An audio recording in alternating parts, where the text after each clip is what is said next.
Tsy hoveverina zalahy ty nareo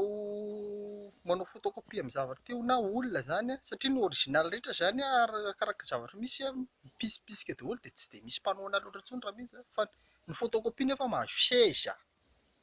dia tsy manome n'inona na dia kely 0. Tandroany zao io tandroan'ny feo moa zany le 18 teo na niala avy any dia nandalo jusqu'au amin'ny total teo dia nisy tômôbila natsaiko na miaramily na pôlisy angambany izy iny dia izy teo amin'ny devant teo dia miaraka amin'ny chauffeur dia saika nidominy fa nisy kely fa tsy tena nisy fa raha tena matanjaka-por ianao na officier ianao na capitaine na colonel alao ny miaramilanao dia aka miaramila dia ifampitifitra-por raha mahavita por fa tsy fampadondona por ohatran'ireny raha atao ilaina sady aza mifampasoso-por ohatran'ireny tena kinandomina teo fa tsy voadona fa ihany niataka fa tsy tena niataka koa sy ny rahanao fa anao modinondrika teo fa ny chauffeur-nao ilay hitany nijerena tsara mihitsy iny tsy ohatran'ny tsy miaramila sa pôlisy fa aza fampanao soso-por ohatran'ireny fa tsika tsy afaka atahotra iaza tsy matahotra ny Andry Rajoelina sy ny Marc Ravalomanantsery Rajaomampiana vohitsy ianao officier por ery ilaina